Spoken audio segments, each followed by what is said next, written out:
জাতীয় থেকে আন্তর্জাতিক, প্রান্তিক, জনপদ থেকে নগর, চারপাশে এই মুহূর্তে যা যা ঘটছে তার সবকিছু নিয়ে আমাদের নিয়মিত আয়োজন এখন চারদিক। আপনাদের সঙ্গে আছি আমি Noman Abdullah.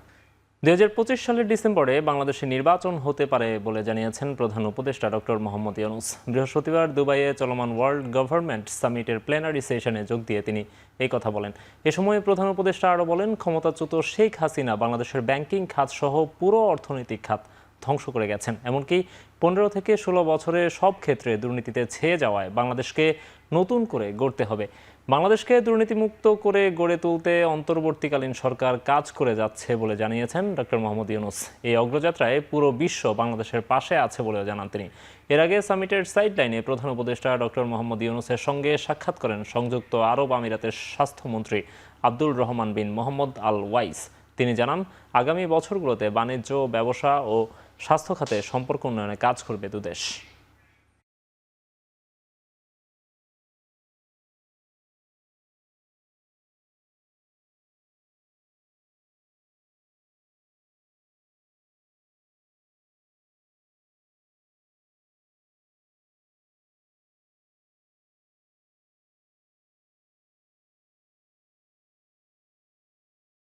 The whole Bangladesh is completely corrupt. It's a corruption-ridden, billions of dollars taken away. We are trying to get this money back. It's a very complicated procedure. I'm very happy, feel very relieved that the United Nations High Commissioner for Human Rights published just a report on Bangladesh, documenting everything I just said about the killing, about the disappearance of people, torture chambers, how students were shot by the police and army under the order of the Prime Minister. So they vividly recorded that. So we don't have to go and tell the public and the world that, look, we are saying that these are all fabricated. টেসলার প্রধান নির্বাহী ও মার্কিন ধনকুবের Elon মাস্কের সাথে phone আলাপ করেছেন প্রধান উপদেষ্টা doctor Mohammad Yunus. বৃহস্পতিবার রাত 9টায় এই ফোন আলাপ হয়েছে বলে নিশ্চিত করেছেন প্রধান উপদেষ্টার প্রেস সচিব শফিকুল আলম। তবে আলোচনার বিষয়বস্তু নিয়ে কোনো মন্তব্য করেননি তিনি। এছাড়া বাংলাদেশের চট্টগ্রাম বন্দরে ইপিজেড নির্মাণ করতে চায় আরব আমিরাত, এ বিষয়ে প্রধান উপদেষ্টা নীতিগত সমর্থন দিয়েছেন বলেও জানান প্রেস সচিব। ইলন মাস্কের সাথে প্রফেসর ইউনূসের কথা হয়েছে কিনা, আমরা বলছি হ্যাঁ কথা হয়েছে, বাট এ বিষয়ে আমরা পরে আপনাদেরকে আরো ডেভেলপমেন্ট জানাবো। আমরা একটু কনফার্ম করতে পারি ওনার সাথে আলোচনা হয়েছে এবং এটা সামনে এটার পুরো ডিটেলসটা আমরা আপনাদেরকে জানাবো। ইউএইর কয়েকটা পোর্ট কোম্পানি বাংলাদেশে তারা চিরাং পোর্ট কিছু টার্মিনাল ম্যানেজ করতে চাচ্ছিল এবং সেই নিয়ে আমাদের সাথে তাদের কথাবার্তা হচ্ছে। আমাদের গভর্নমেন্ট, ইন্টারিম গভর্নমেন্টের মাননীয় চিফ অ্যাডভাইজার নীতিগতভাবে সম্মতি দিয়েছেন। জাতীয় নির্বাচনের আগে স্থানীয় সরকার নির্বাচন ও আনুপাতিক পদ্ধতির নির্বাচন বিএনপি চায় না বলে ফের জানিয়েছেন দলটির মহাসচিব মির্জা ফখরুল ইসলাম আলমগীর। বৃহস্পতিবার দুপুরে গুলশানে দলের চেয়ারপারসনের কার্যালয়ে ভারপ্রাপ্ত ব্রিটিশ হাই কমিশনারের সাথে বৈঠক শেষে এই কথা বলেন তিনি। জুলাই গণ অভ্যুত্থানে মানবাধিকার লঙ্ঘন নিয়ে জাতিসংঘের প্রতিবেদনকে স্বাগত জানিয়ে মির্জা ফখরুল বলেন, গত 16 বছরে সব গণহত্যার জন্য শেখ হাসিনা দায়ী। পাশাপাশি কোনো রাজনৈতিক দল নির্বাচন করতে পারবে নাকি নিষিদ্ধ হবে সে ব্যাপারে জনগণই সিদ্ধান্ত নেবে। ফখরুল জানান, লন্ডনে বিএনপির ভারপ্রাপ্ত চেয়ারম্যান তারেক রহমানের সঙ্গেও বৈঠক করবেন ব্রিটিশ হাই কমিশনার।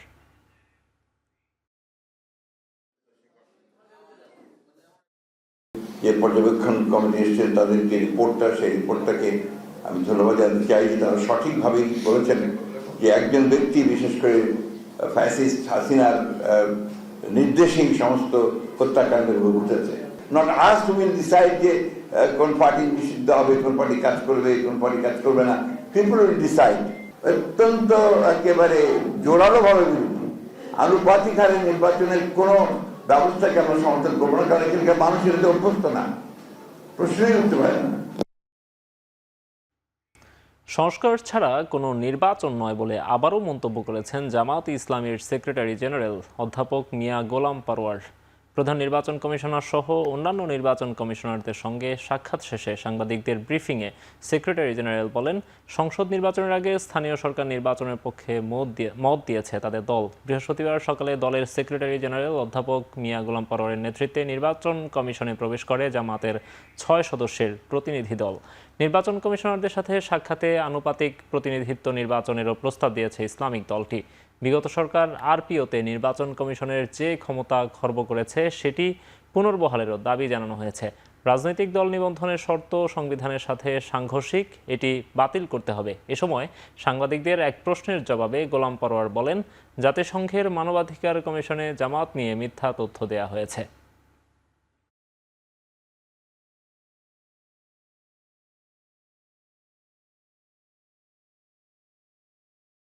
নির্বাচনকে নিরপেক্ষ করার প্রয়োজনে যে সংস্কারটুকু ন্যূনতম প্রয়োজন, তার জন্য যতটুকু সময় যৌক্তিক প্রয়োজন হবে জামাত ইসলামী সে সময় দিতে প্রস্তুত। রাজনৈতিক দলগুলো 8 সালের পর থেকে রেজিস্ট্রেশনের সিস্টেম চালু হয়েছে। এত কঠিন শর্ত পূরণ করে রাজনীতি করার অধিকার কিন্তু খর্ব করা হচ্ছে। এজন্য আমরা এটা বলেছি যে এই আইনটা বাংলাদেশের সংবিধানের সাথে সাংঘর্ষিক। জাতিসংঘ হিউম্যান রাইটস কমিশনের সঙ্গে ফ্যাক্ট ফাইন্ডিং যত তথ্য, যত ইনফরমেশন, যত মেল সব আমরা রেসপন্স করেছি। এই তথ্যটা কিভাবে এসেছে আমরা চেক করব, এটা তথ্য আমরা যাচাই করেছি, এটা সঠিক নয়।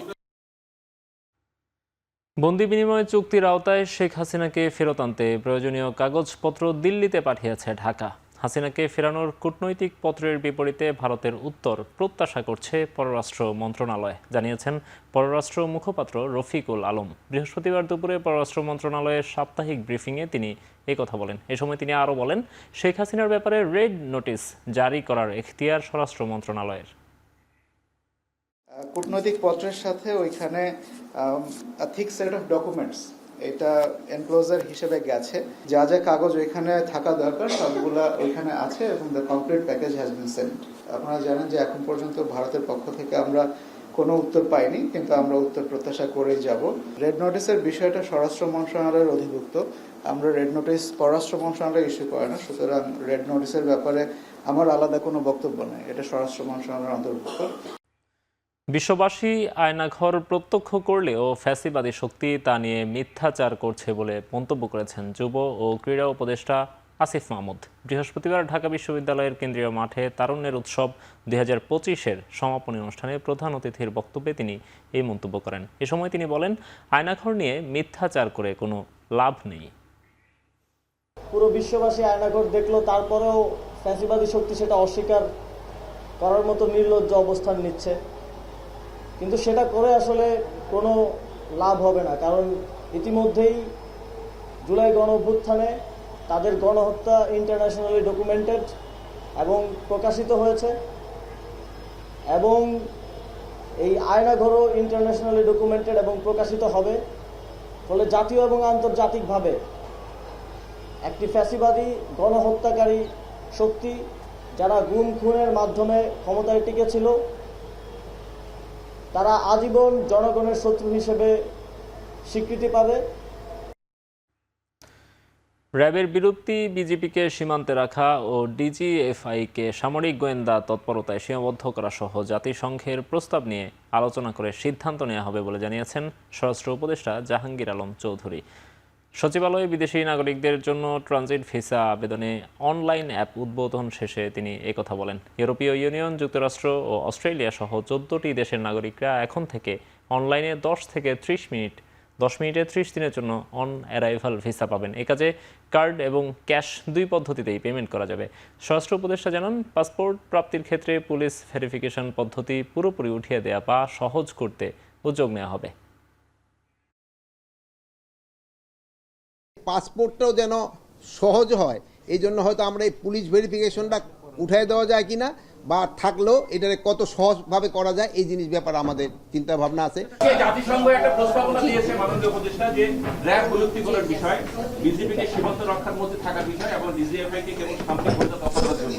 এই ব্যাপারে আপনাদের অবস্থান নেই। এটার অবস্থানটা হলো, এটা তো একটা প্রস্তাব তাদের দিছে, আমরা সবাই বসার পরে যে আমাদের যে ডিসিশন এটা জানাবো। বাট আমরা তো এই যে তাদের এই ইনকোয়ারিটা আমরা তো সবাই তো স্বাগতম জানিয়েছি এটা।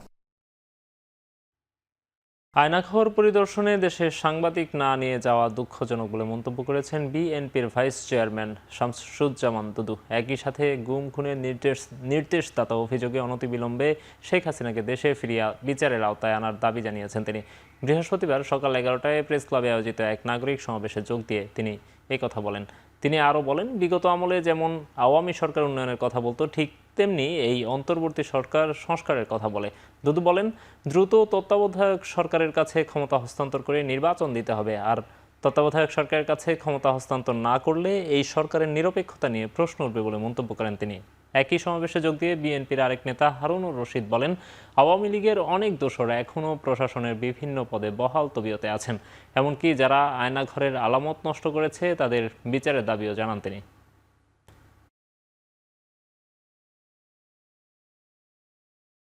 এর বিরুদ্ধে যেসব সংগঠন কাজ করেছে, যে সাংবাদিকরা কাজ করেছে, গতকাল আমরা দেখলাম সেই সব সংগঠনের কোন নেতা নেত্রীকে সেখানে আহ্বান করা হয়।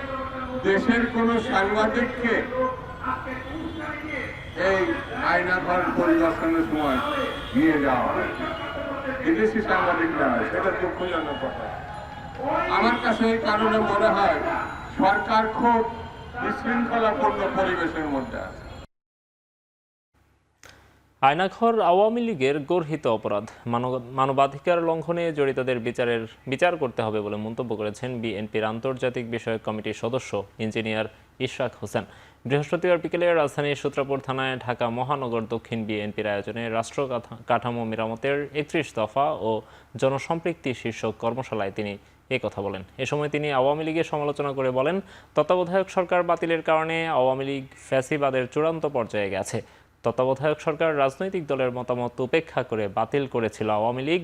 আরও বলেন, দেশে বিদ্যমান রাষ্ট্র কাঠামো ধ্বংস করে দেশকে ভারতের অঙ্গরাজ্যে পরিণত করতে চলেছিল শেখ হাসিনা। কর্মশালায় বিএনপির 31 দফা বিশ্লেষণ সহ পাঠ করে শোনান তিনি। এ সময় তিনি আরও বলেন, বিএনপির 31 দফা বাস্তবায়ন হলে রাষ্ট্রীয় প্রতিষ্ঠানগুলো পূর্ণ স্বাধীনতা পাবে। এ সময় উপস্থিত ছিলেন ঢাকা দক্ষিণ বিএনপির আহ্বায়ক ও সদস্য সচিব সহ সূত্রাপুর থানার নেতৃবৃন্দ।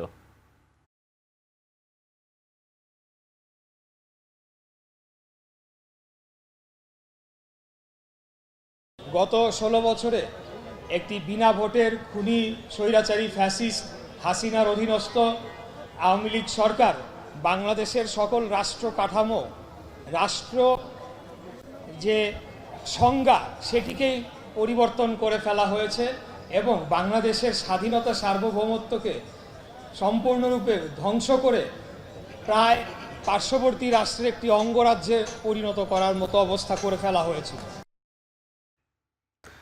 রাজনৈতিক ও বিচারিক প্রক্রিয়ায় আওয়ামী লীগ নিষিদ্ধের পক্ষে জাতীয় নাগরিক কমিটি, এমনটাই জানিয়েছেন সংগঠনের মুখপাত্র সামান্তা শারমিন। বৃহস্পতিবার বিকেলে সিলেটে ফ্যাসিবাদী ব্যবস্থার বিলোপ ও নতুন রাজনৈতিক বন্দোবস্ত বাস্তবায়নের লক্ষ্যে আয়োজিত এক প্রতিনিধি সভায় তিনি একথা বলেন। এ সময় জানান, জাতীয় নাগরিক কমিটি সংস্কার আর নির্বাচনকে মুখোমুখি দাঁড় করাতে চায় না। আওয়ামী লীগকে এখানে সম্পূর্ণ বিচারিক প্রক্রিয়ার মধ্যে দিয়ে এখানে নিষিদ্ধ হোক এবং তাকে পুরোপুরি রাজনীতির মাঠ থেকে দূর করা হোক। সবকিছুই রাজনৈতিক প্রক্রিয়া এবং বিচারিক প্রক্রিয়া সাইমultaneously চলতে হবে। আমরা নতুন রাজনৈতিক দল এই কারণে করছি যে বাংলাদেশের মানুষের একটি বিপুল আশা আকাঙ্ক্ষা আছে এবং আমরা মাঠে ঘাটে কাজ করতে গিয়ে আমরা শুনেছি যে আপনারা কেন এখনো দেরি করছেন, কারণ সকলেরই একটা প্রত্যাশা আছে যে গণ অভ্যুত্থানের একটি রাজনৈতিক দল হবে। শুধু জুলাই আগস্ট হত্যাকাণ্ড নয়, 15 বছরের সব গুম খুনের বিচার করতে অন্তর্বর্তী সরকারের প্রতি আহ্বান জানিয়েছেন স্বজনহারা ভুক্তভোগীরা। বৃহস্পতিবার বিকেলে প্রেস ক্লাবে মায়ের ডাক আয়োজিত জাতিসংঘের তদন্ত প্রতিবেদন এবং মানবতা বিরোধী অপরাধ, বিচার প্রক্রিয়া ও আন্তর্জাতিক প্রেক্ষাপট শীর্ষক আলোচনা সভায় তারা এই কথা বলেন। যেসব আইনশৃঙ্খলা রক্ষাকারী বাহিনী গুম খুনে জড়িত তাদের বিলুপ্তির দাবি জানিয়ে বক্তারা বলেন, যারা জীবন দিয়েছেন তাদের দোষ একটাই ছিল, ফ্যাসিস্ট শেখ হাসিনার ক্ষমতাকে প্রশ্ন করা। সভায় মানবাধিকার কর্মীরা বলেন, মানবাধিকার লঙ্ঘনের অপরাধে শেখ হাসিনাকে ফেরাতে ভারতের জনগণকেও কথা বলতে হবে। এদিন প্রতিটা গুম খুনের আলাদা আলাদা তদন্ত করার দাবি তোলেন ভুক্তভোগী এবং তাদের পরিবার ও মানবাধিকার কর্মীরা।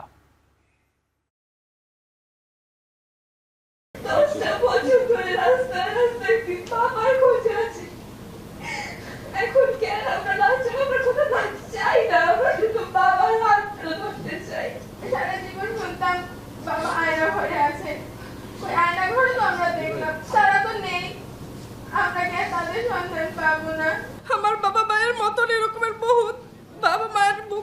হয়েছে, আমি ভাই হারা হয়েছি।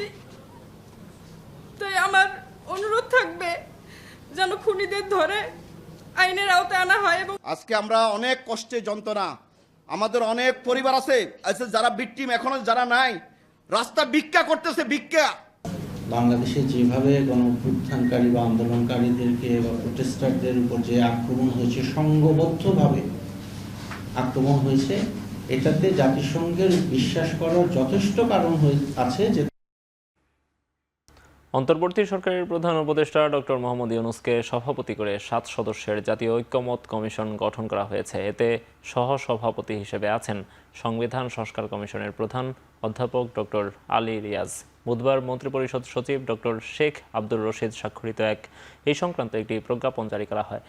প্রজ্ঞাপনে বলা হয়েছে 15 ফেব্রুয়ারি থেকে এই কমিশন কাজ শুরু করবে। আগামী নির্বাচন সামনে রেখে বিভিন্ন বিষয়ে সংস্কারের জন্য গঠিত কমিশনগুলোর সুপারিশ বিবেচনা ও জাতীয় ঐক্যমত গঠনের জন্য রাজনৈতিক দলগুলোর সঙ্গে আলোচনা করবে এই কমিশন। কমিশনের মেয়াদ হবে 6 মাস এবং প্রধান উপদেষ্টার কার্যালয় এই কমিশনকে সাচিবিক সহায়তা দেবে। বইমেলার স্টলে ভিড়, শিশুদের উচ্ছ্বাস ও ফেব্রুয়ারির এই আমেজ জুলাই অভ্যুত্থানকে স্মরণ করিয়ে দেয় বলে মন্তব্য করেছেন জামায়াতে ইসলামীর আমির ডক্টর শফিকুর রহমান। বৃহস্পতিবার বিকেলে বইমেলা পরিদর্শন করে এসব কথা বলেন তিনি। এ সময় তিনি বিভিন্ন স্টল ঘুরে দেখেন, নতুন বই কিনতেও দেখা যায় তাকে। এরপর সাংবাদিকদের তিনি জানান, ছাত্র জনতার আন্দোলনের নানা প্রতিচ্ছবি স্টল ও বইয়ের মাঝে দেখা মিলছে বইমেলায়। এ সময় ফ্যাসিবাদ থেকে মুক্ত হয়ে বৈষম্যহীন সমাজ করতে যারা পৃথিবী থেকে বিদায় নিয়েছেন তাদের জন্য দোয়া করেন তিনি। বইমেলায় পাঠক সংখ্যা ও শিশুদের আগ্রহ লক্ষণীয় বলেও মন্তব্য করেন তিনি। এ সময় শান্তি শৃঙ্খলার মাধ্যমে বইমেলার বাকি সময় অতিবাহিত হবে এমন আশা প্রকাশ করেন তিনি।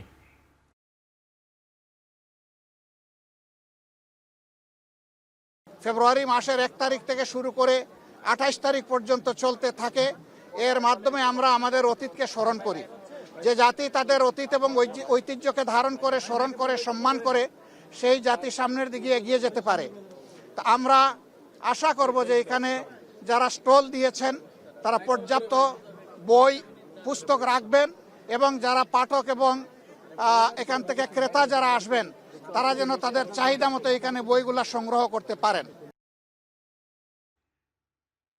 আগামী রমজান ঘিরে খাদ্যপণ্যের দাম সহনশীল রাখতে কাজ করছে সরকার। কক্সবাজার জেলা প্রশাসক কার্যালয়ের সভায় খাদ্য উপদেষ্টা আলী ইমাম মজুমদার বলেন, দেশে বর্তমানে খাদ্যশস্যের সরকারি মজুত ও আমদানি ব্যবস্থা স্বাভাবিক রয়েছে। কোনো প্রাকৃতিক দুর্যোগ না হলে চালের সংকট কেটে দাম সহনশীল হবে বলে জানান তিনি। এছাড়া মিয়ানমার রাখাইনের গৃহযুদ্ধের কারণে যাতে দেশে খাদ্য সংকট তৈরি না হয় সে লক্ষ্যে বাংলাদেশ থেকে খাদ্যশস্যের চোরাচালান প্রতিরোধে কঠোর নির্দেশনা দেন খাদ্য উপদেষ্টা। এর আগে সভায় অংশ নেন সেনাবাহিনী, বিজিবি, র্যাব, পুলিশ সহ জেলা প্রশাসনের শীর্ষ কর্মকর্তারা।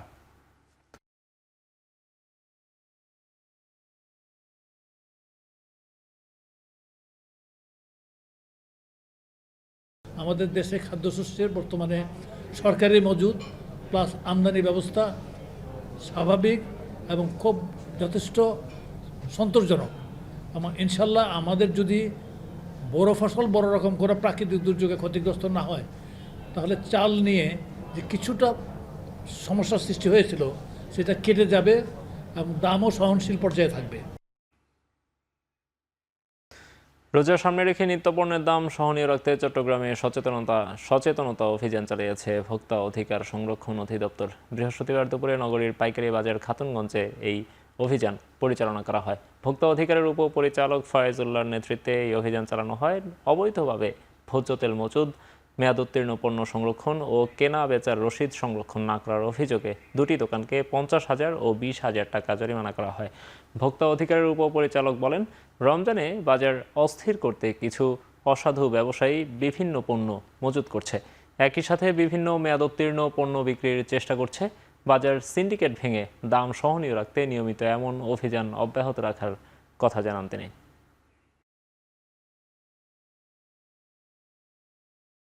খাতুনগঞ্জ বাজারে দুইটা প্রতিষ্ঠানে আসছি। প্রথম প্রতিষ্ঠানও আমরা স্পেশালি আমাদের লোক পাঠিয়েছি, আমাদের লোকের কাছে বলছে যে তেল নাই, পরে সেই তেল তার কাছে পাওয়া গিয়েছে। আমরা সেই প্রতিষ্ঠানকে একটা জরিমানা করে সতর্ক করেছি, আর আমরা ওনাকে সতর্কতামূলক 50,000 টাকা অর্থদণ্ড করেছি। ওনার এখানে আরও কিছু ভুক্ত অধিকার বিরুদ্ধে অনিয়ম পেয়েছি।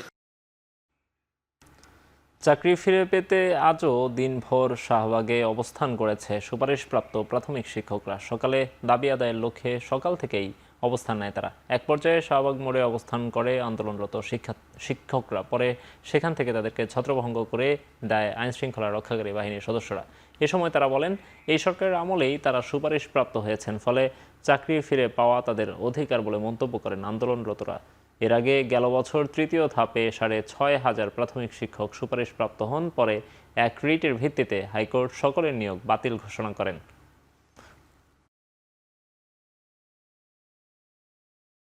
অনেকেই কিন্তু সরকারি চাকরিও ছেড়েছে। 15তম গ্রেডের চাকরি যারা করতো তারা কিন্তু সেই চাকরিটা ছেড়ে দিয়েছে।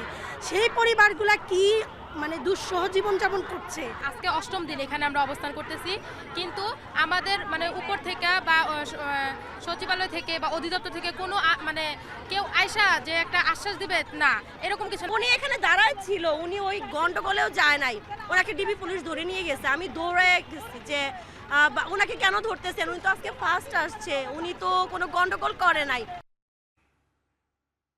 এদিকে সরকারি প্রাথমিক বিদ্যালয়ের সহকারী শিক্ষক পদের চূড়ান্ত ফলাফলে উত্তীর্ণ 6,531 জনের নিয়োগ বাতিল করে দেয়া রায়ের বিরুদ্ধে আপিল করেছে প্রাথমিক শিক্ষা অধিদপ্তর। আপিল বিভাগের চেম্বার আদালতে এই আবেদনের ওপর রোববার শুনানি হবে। এর আগে গত 6 ফেব্রুয়ারি ঢাকা ও চট্টগ্রাম বিভাগে সরকারি প্রাথমিক বিদ্যালয়ের সহকারী শিক্ষক পদে উত্তীর্ণ 6,531 জন প্রার্থীকে নিয়োগ দেওয়ার সিদ্ধান্ত বাতিল করে রায় দেন হাইকোর্ট। একই সঙ্গে আদালত কোটা বাদ দিয়ে মেধার ভিত্তিতে পুনরায় নিয়োগ দিতে নির্দেশ দেন আদালত। গত বছরের 19 নভেম্বর সরকারি প্রাথমিক বিদ্যালয়ের সহকারী শিক্ষক পদে তৃতীয় ধাপে 6,531 জনের নিয়োগপত্র দেওয়ার সিদ্ধান্ত স্থগিত করেন হাইকোর্ট। এদিকে উত্তীর্ণ প্রার্থীরা নিয়োগের দাবি ও আদালতের রায় বাতিলের দাবিতে শাহবাগে লাগাতার আন্দোলন করছেন।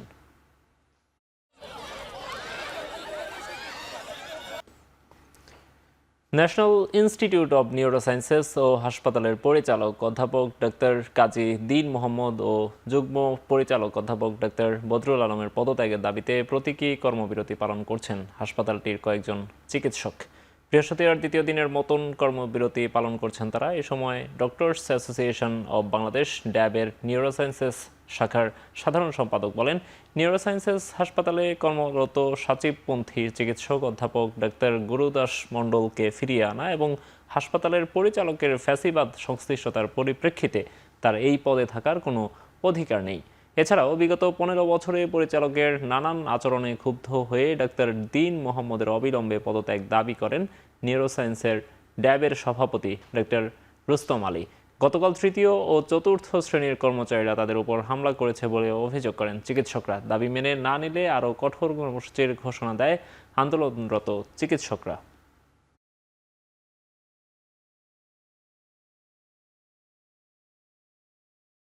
প্রশাসক দীন মোহাম্মদ তার 3 তারিখই পতন হয়েছে, যেহেতু ফেসিবাদ বিরোধী আন্দোলন এবং বৈষম্য বিরোধী ছাত্র আন্দোলনের রক্তের উপর দাঁড়িয়ে এই গভর্নমেন্ট, সেই গভর্নমেন্টের এত বড় একটা প্রতিষ্ঠানে পরিচালকের দায়িত্বে থাকার নৈতিকভাবে ওনার পরাজিত উনি। আপনি অলরেডি 10 বছরেরও বেশি সময় ধরে চুক্তিভিত্তিকভাবে এক্সটেনশনে আছেন, আপনি অনেক হয়েছে, আপনি চলে যান। যতক্ষণ পর্যন্ত না ফলপ্রসূ হয়, একদম আমরা হসপিটালে সেটা না দেখতে পারি, ততক্ষণ পর্যন্ত আমাদের কর্মসূচি চলবে। প্রায় 7.5 বছর পর টেকনাফের নাফ নদীতে জেলেদের মাছ ধরার অনুমতি দিয়েছে কক্সবাজার জেলা প্রশাসন। বৃহস্পতিবার জেলা প্রশাসনের সিভিল স্যুট শাখা থেকে জারি করা এক পত্রে বিষয়টি নিশ্চিত করা হয়। জেলা প্রশাসনের চিঠিতে বলা হয়, হাইকোর্টের নির্দেশ অনুযায়ী 5টি শর্ত সাপেক্ষে নাফ নদীতে মাছ ধরার অনুমতি দেওয়া হয়েছে। সকাল 8টা থেকে বিকেল 4টা পর্যন্ত শাহপুরের দ্বীপ থেকে টেকনাফ জেটি ঘাট পর্যন্ত মাছ ধরতে পারবেন জেলেরা। কোনো জেলে চেকপোস্টে না জানিয়ে মাছ ধরতে পারবেন না। 3 মাস পর সীমান্তের পরিস্থিতি পর্যালোচনা করে এই অনুমতি নবায়নের বিষয়ে সিদ্ধান্ত নেওয়া হবে বলেও চিঠিতে উল্লেখ করা হয়। এদিকে দীর্ঘদিন পর মাছ ধরার অনুমতি দেওয়ার সিদ্ধান্তে খুশি স্থানীয় জেলেরা। এর আগে 2017 সালের 31 আগস্ট থেকে নাফ নদীতে মাছ শিকারে নিষেধাজ্ঞা আরোপ করে সরকার।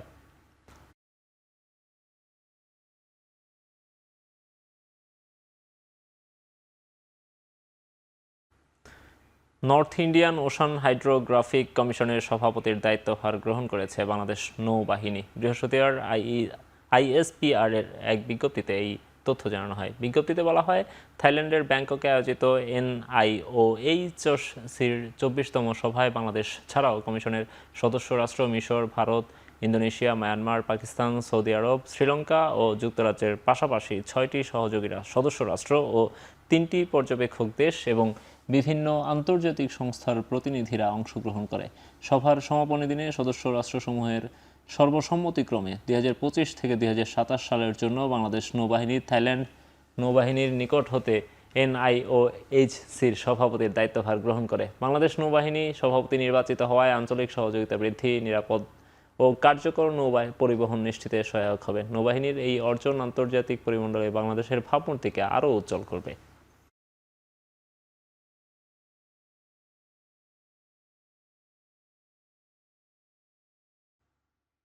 গাজীপুরের নিহত আবুল কাশেমের দ্বিতীয় জানাজা অনুষ্ঠিত হয়েছে। সকাল 11টায় শহরের রাজবাড়ী মাঠে জানাজায় অংশ নেয় বৈষম্য বিরোধী ছাত্র আন্দোলন, বিএনপি, জামাত সহ ফ্যাসিবাদ বিরোধী সংগঠনের নেতাকর্মীরা। জানাজায় অংশ নিয়ে বিভিন্ন রাজনৈতিক দলের নেতা ও শিক্ষার্থীরা দ্রুততম সময়ে আইনগত প্রক্রিয়ায় আওয়ামী লীগকে নিষিদ্ধ করার দাবি জানান। বলেন, শেখ হাসিনাকে দেশে এনে বিচার নিশ্চিত করতে হবে।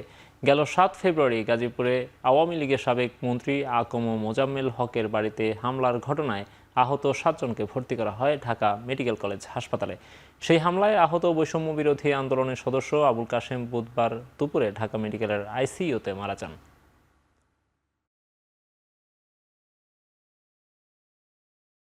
আমাদের দাবি খুবই স্পষ্ট, আওয়ামী লীগকে আইনগতভাবে বিচারিক প্রক্রিয়ায় নিষিদ্ধ করতে হবে। প্রিয় মানুষের জন্য একটি লজ্জার বিষয়। আপনারা সকলে প্রতিরোধ করে তুলুন। পুলিশ আপনাদের সাথে আছে, প্রশাসন আপনাদের সাথে আছে। গাজীপুরে আহত হয়ে পরবর্তীতে ঢাকা মেডিকেল কলেজ হাসপাতালে মৃত্যুবরণকারী শিক্ষার্থী কাশেমের আত্মার শান্তি কামনা করে নোয়াখালীতে গায়েবানা জানাজা আদায় করেছে বৈষম্য বিরোধী ছাত্র আন্দোলন এবং জাতীয় নাগরিক কমিটি। বৃহস্পতিবার বিকেলে জেলার মডেল মসজিদের সামনে যৌথভাবে এই কর্মসূচির আয়োজন করে তারা। গায়েবানা জানাজার আগে আয়োজকরা জানান, আওয়ামী লীগ নিষিদ্ধে আর কোনো অজুহাত থাকতে পারে না, কোনো দলের মতামতেরও প্রয়োজন নেই। এ সময় জুলাই ছাত্র আন্দোলনে 2000 শহীদ এবং বীর কাশেমের রক্তের বদলা হিসেবে আওয়ামী লীগকে নিষিদ্ধের দাবি জানান তারা। এবার আন্তর্জাতিক প্রসঙ্গ। মার্কিন প্রেসিডেন্ট ডোনাল্ড ট্রাম্পের সঙ্গে বৈঠক করতে 2 দিনের সফরে যুক্তরাষ্ট্রে পৌঁছেছেন ভারতের প্রধানমন্ত্রী নরেন্দ্র মোদি। ফ্রান্স সফর শেষে বুধবার রাতে ওয়াশিংটনে পৌঁছান তিনি। যুক্তরাষ্ট্রের দ্বিতীয় মেয়াদে ট্রাম্প ক্ষমতায় আসার পর মোদির সঙ্গে এটিই হবে তার প্রথম বৈঠক। মার্কিন আমদানি শুল্কের আওতামুক্ত থাকাই মোদির এবারের যুক্তরাষ্ট্র সফরের মূল এজেন্ডা। এছাড়া অভিবাসন, দ্বিপক্ষীয় বাণিজ্য সহ আলোচনা হতে পারে দক্ষিণ পূর্ব এশিয়ার রাজনীতি সহ বিভিন্ন ইস্যুতে। ভারতের নিরাপত্তা বাড়াতে প্রতিরক্ষা সরঞ্জাম ও জ্বালানি আমদানির পরিকল্পনাও রয়েছে নয়াদিল্লির। এবারের সফরে ধনকুবের ইলন মাস্কের সঙ্গে বৈঠক হওয়ার কথা রয়েছে নরেন্দ্র মোদির।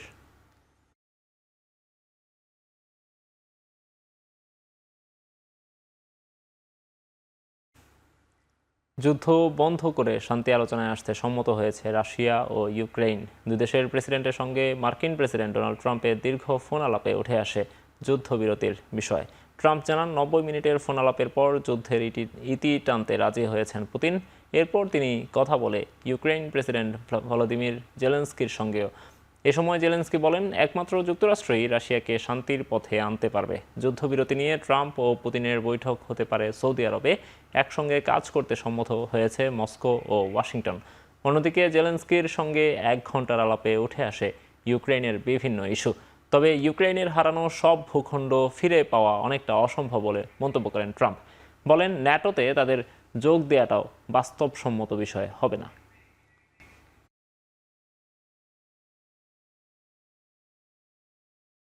শেষ করছে এখন চারদিক। এখন টেলিভিশন ওয়েবসাইটে দেখতে ভিজিট করুন www.ekhon.tv। এছাড়া ফেসবুকে দেখুন facebook.com/tv.ekhon। ইউটিউবে এখন টেলিভিশন দেখুন youtube.com/c/ekhon tv।